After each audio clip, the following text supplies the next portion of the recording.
Би баг зээжилчих шиг болоо. Чи намайг шалгах та. Анх дугаар үндсэн хуулийг хэд он батлсан бэ? 1924 он. Зүг байна. Тэгвэл хэдэн өдөр тэмдэглэн өнгөрүүлдэг вэ? 11 сарын 26. Бас зүг байна. Үндсэн хууль хэдэн бүлэг хэдэн зүйл заалтай вэ?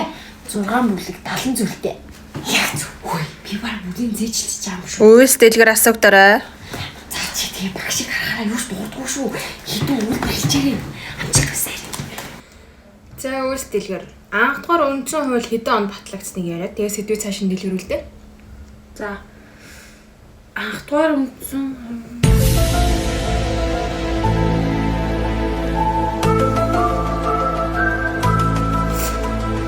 За тэгвэл үндсэн хууль хэдэн бүлэг хэдэн зүйл заалттай вэ? юу үндсэн хууль 70 бүлэг биш